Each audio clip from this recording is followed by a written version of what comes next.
Welcome back. Time now is 6:40. It's probably happening to a woman you know. It's a silent struggle women don't like to talk about, dealing with hair loss. And all day long here on Local 4, we're going to be tackling this topic from the warning signs that you should not ignore to the hair products that are really doing more harm than good. And this has become very personal for our own Paula Tutman. This morning, she's showing us the problem. Flip it, shake it, bake it, twirl it, curl it, tease it. Our hair, we love it. My hair harvests the look of love. We love hair so much, industry analysts say Americans have purchased more than $15.5 billion worth of hair care products in the last 12 months alone. But hair today, gone tomorrow. Dermatologist and surgeon Dr. Bobby Edwards of Michigan Skin Associates in Southfield says if she chose to only help women try to save their hair after they've damaged it, her practice would still thrive. My office was always flooded with people complaining about their hair, more so women than men. Hair loss in women is growing. Take out those suffering temporary hair loss from chemo, and we're talking about permanent, irreversible hair loss that usually develops as a slow boil, and the shower drain is generally the first to see it. And there's always like a spot there, and you're always trying to comb over those thin spots. Most of the time people don't notice that their hair is gone when they've only lost 10 or 20% of it. By the time they get to 40-50% gone, it's starting to style very differently, and that might be when they pick it up. So what's the problem? Start with the fact that the hair follicle is very sensitive. The root ball just beneath the scalp has a delicate timer and lives in a fragile environment. Genetics, styling, and/or chemicals all threaten the health of the follicle. And if its blood and oxygen supply are interrupted in the least, or inflammation creeps across the scalp, the hair follicle dies. The patients that are affected by this run the gamut. Definitely the trend is that it's affecting younger and younger women. The common term is alopecia, which means hair loss, but there are many kinds of alopecia. All can be devastating. Genetic hair loss can't be stopped, but can be slowed if caught in time. But the big culprits are styling practices like tight braids and chemicals. Because those products have the ability to permanently change the hair structure, they are the most damaging. Those hairs never go back to normal until they grow off the head, fall off the head, or cut off. So with perming, pulling, flat ironing, curling, coloring, cooking, straightening, blow drying, gluing, and any number of things women do to get beautiful hair, more and more are losing their hair. And what's gone is never coming back. Later today, you'll meet women who are also going through this most difficult problem. And then tonight at 11, I'll share my personal diary of my own hair loss and my fight to keep what I have left. We'll see you later today. Back to you. Permanent hair loss, it can really be a silent struggle for women, but it's something more and more of them are dealing with, and at a younger age than you might expect. Local 4's Paula Tutman introduces us this afternoon to two women who are losing their hair. Paula. Hi, Karen. Yeah, I'm live in our Local 4 phone bank where experts are already taking your calls about your own hair loss. Experts like Dr. Tina Pickett-Baisden from Bingham Farms Dermatology and the ladies from Radiance who help women determine their options to replace their hair. The number's on your screen right there, 313-298-WDIV. They'll be here until 6:30 tonight. Just call the number on your screen. Now, I'd like for you to meet two women who are suffering irreversible hair loss, who've gone through great lengths to hide it. The trend is a disturbing one for Dr. Bobby Edwards of Michigan Skin Associates in Southfield. Younger and younger women permanently losing their hair. It seems like over the last 10 to 15 years, it's transferring more into the late 30s, early 40s. There was a time the hairdresser was where older women went, but now children are being indoctrinated into the stylist's chair. Little girls are getting tight braids, hard presses, and chemicals. We very often will see young people coming into the office with relaxers on their hair at age 6 or 7, which means that I'm probably going to start seeing them in their 20s. As a hospice nurse, Denise Grabowski of Northville Township knows the true meaning of the word devastation. She knows there's a difference between life-threatening illness and hair loss. I could have gotten cancer. I could be, my sister could be losing the hair and I could be the one with breast cancer. She often feels guilty for her pain, but her pain is real. I went through a lot of periods initially where I was crying, and it was like every time I washed my hair, all this hair was falling out, and it was like another round of Denise crying again. Denise's hairbrush knew it first, and then her shower drain, and then the floodgates opened. Every time I turned around, there was hair, and the kids are like, "You've got hair in the food," and it was just disturbing. I'm like, why is it just falling out like this? Problem 1, missing the symptoms or ignoring them entirely. You should not consider your hair loss to just be a temporary situation. Pam Dave of Detroit had a full head of hair when she met her husband, but then it began to thin, and then thin more, until it was gone. She actually hid her complete hair loss from her husband for years. When I did do my own hair, that I did it in the privacy when I was home alone. You know, I made sure that I set aside time, you know, to get my hair done and put my wig on before my husband came home. You know, he never got a chance to see it. The first time that I saw myself like this, it was devastating. It was truly, truly devastating. It was something that I felt, at first I felt I was being punished by. I lost my hair. One day, she gathered the courage to show him. His reaction to it made me all the more comfortable. Once you embrace your self-confidence, once you embrace who you are from within, no matter what you do here, no matter what you do here, you will still be beautiful. I love that message. We just got a call, in fact, from someone who has hereditary hair loss, and she said it's okay to be bald even if you're a woman. We know you might have a lot of questions. If you think your hair loss might be something more serious than just shedding, we put together a resource page of experts from our special reports today. It's on the health page of clickondetroit.com in the lifestyle section. And don't forget to call 313-298-WDIV. And we also have a web chat that's going on at clickondetroit.com. Back to you. All day today, we are shining a spotlight on the often silent struggle of women's hair loss. Sometimes this isn't just a cosmetic issue. Our medical expert, Dr. Frank McGeorge, is live to show us when hair loss is a red flag for a more serious health problem, right? Well, that's right, Carmen and Devin. You know, we normally shed some hair every day. But if you notice that your hair is falling out more than usual on a consistent basis, it could be a signal that a medical condition that you have, like diabetes, is not well managed, or that you have a health problem you don't even know about. One of the first things I want to evaluate when I see a person complaining of hair loss is their health in general. Dr. Diane Jackson Richards is a Henry Ford dermatologist. She says many people overlook the link between our hair and our health. People often don't realize that our general health affects our hair growth. There's even a fancy name associated with it. Often telogen effluvium is seen.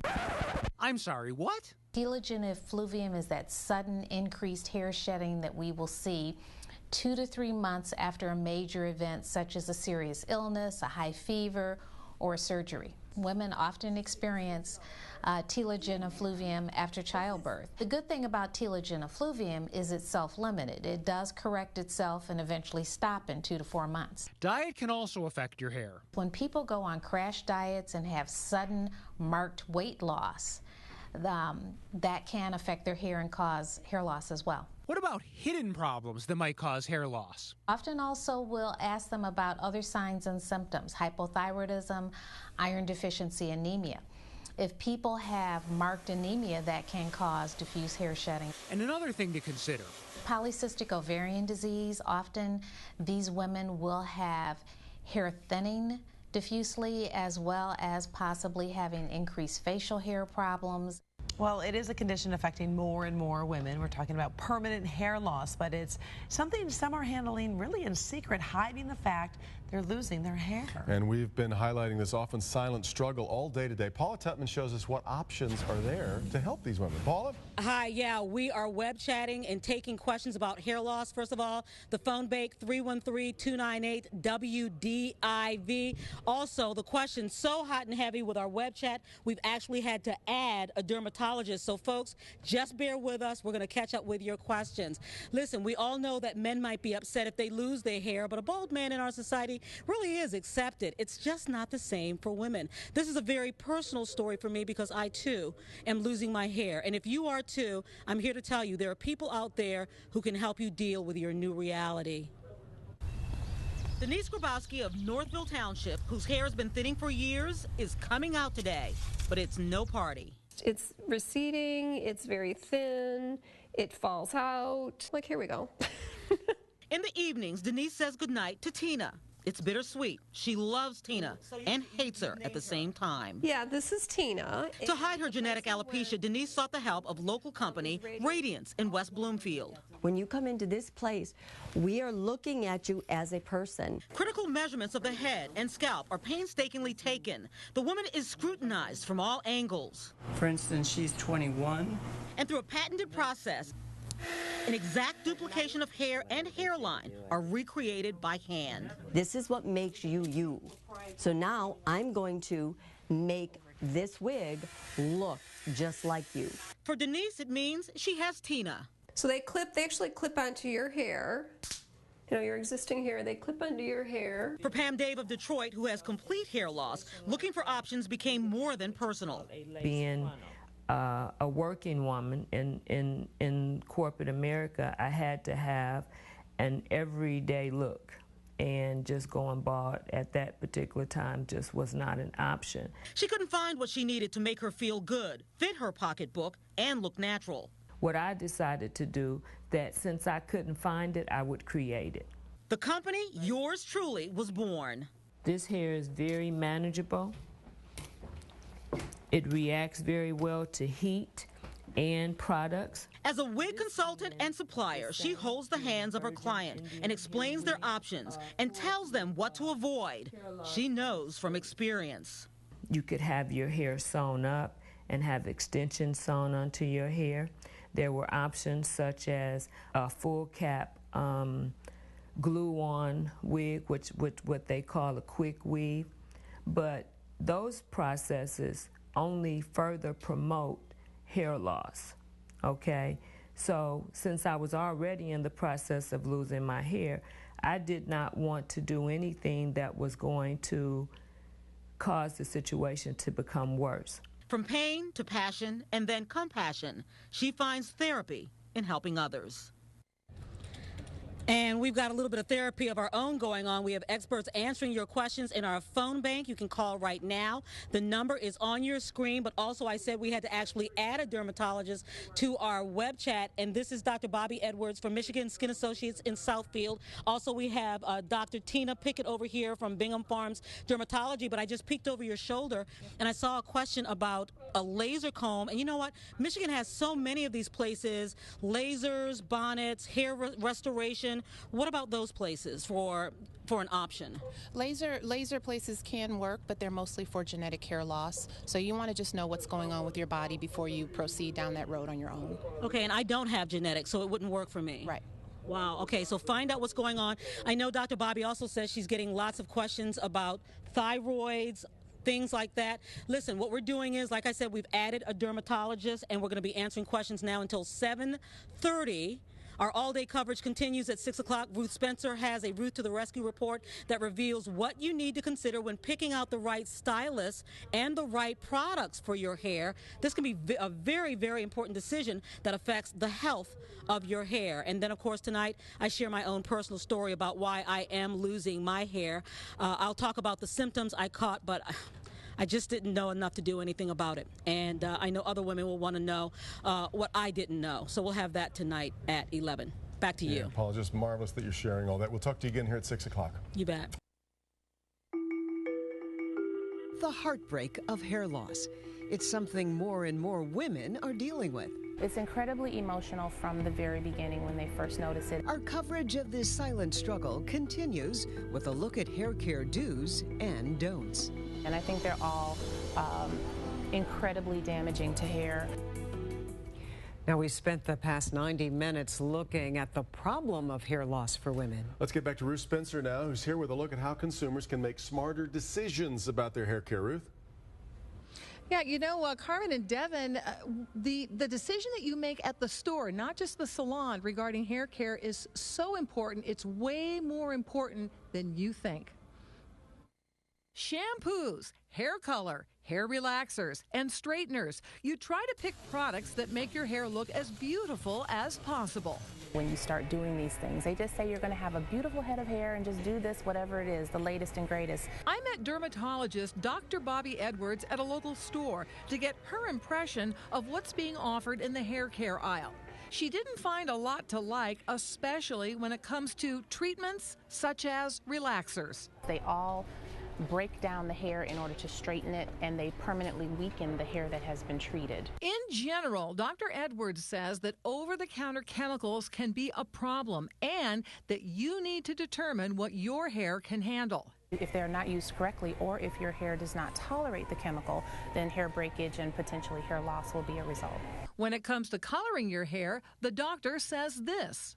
Bleaching is probably harshest, and then you just have your regular color, and then you have rinse, which is generally okay. For shampoos and conditioners, she likes the products that are as gentle as possible. Aveeno products are very gentle and really nice products. Of course, it's not just the products that you buy that affect the health of your hair. You also want to make sure you're choosing a stylist who has great advice. How can you tell before you sit in someone's chair at a salon that you have a good, knowledgeable hairstylist there who is not going to ruin your hair? The first thing that you need to do is make sure you can talk to the person. Dr. Edwards says you should always look for a stylist who can take constructive criticism and who will not dismiss concerns you have about your hair. The stylist should also be very familiar with the products they're using and the possible impact on your hair. If you have an observant hairstylist, that's probably the best thing. Because you might need your stylist to tell you if you're starting to have serious hair loss. The problem with hair issues is that by the time you notice it, it's usually pretty far along. Yes, and that's why it's so very important to have a stylist who's looking at your scalp and can warn you ahead of time about something that you may not be seeing. And I've posted more advice from the doctor at clickondetroit.com. Just go to the Roots of the Rescue page under the Money tab. Back to you. It can strike all ethnic groups and ages. And more women are facing the reality that they're losing their hair, including our own Paula Tutman. You know, all day we've been shining a spotlight on women struggling with permanent hair loss. An issue that has become a very personal one for our Paula. Tonight she reveals the warning signs that she wishes she hadn't missed. Right, Paula? Hey guys, yeah, absolutely. Right now I am fighting to keep from going bald. Now, I've worn extensions or hair weaves off and on in the past so that I could stay active and not have to fool with my own hair. A few years ago, I decided I wanted to go back to my own hair. I was addicted to hair color. I didn't want to see one single gray hair, and it may have been my undoing. I want to show you my video diary. So Lisa, in 2011, I sent this video to my twin sister Lisa on the virtues of pin curling versus hair rollers. So, first thing you have to do is decide if you want a part, where do you want your curls to fall. We had no idea that at that moment an insidious inflammation was creeping across my scalp. Should I get my hair colored tomorrow? We had no idea I was slowly going bald. This is OCO, the Oakland County Jail. I work and live part of my life in public. Watching these archive videos is painful. In September of 2011, I noticed my natural hair was thinning. But I had an annoying scalp itch. No dandruff, just an itch. And then there were those strands of hair, lots of them, everywhere. I asked the right questions of my stylist. He'd always say, long strands or short strands? And I'd say long strands. And he would say, oh, that's okay. It's just shedding. It's just, as long as it's long strands, it's just shedding.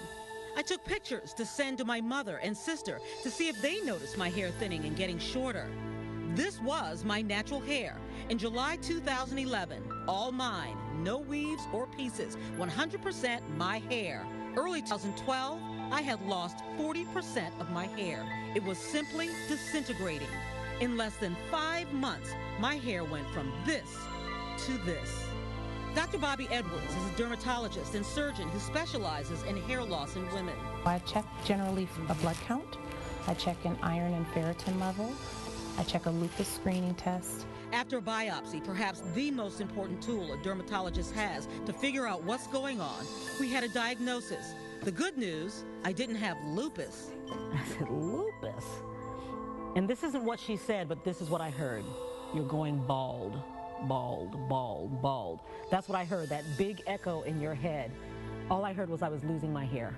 I had central centrifugal citrosical alopecia, also known as scarring alopecia or follicle degeneration. In plain English, my hair follicles were dead and dying. The likely culprit, hair color, or some other product applied or suggested by my hairdresser.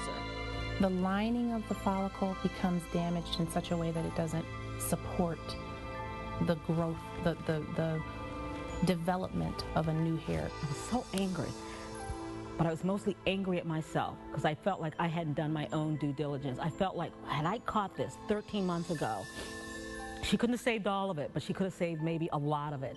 But I've had to change my view of myself. I've stopped saying I'm going bald. And now I say I'm fighting to keep the hair I have left. As many as 48 shots in a sitting, and as painful as they are, You're almost done, you're almost done.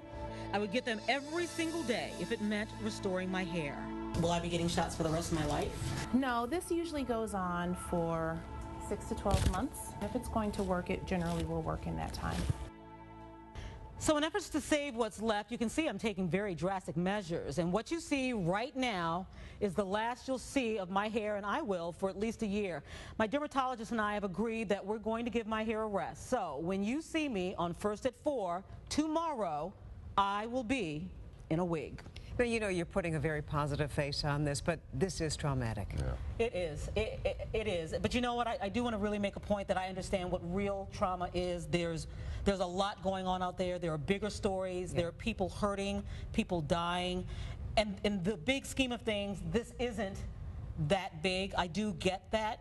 And if it doesn't work and I lose all of my hair, honestly, I'm just going to suck it up and take it like a girl. And we're going to love you anyway. Thank you, Carl. What a way of putting it.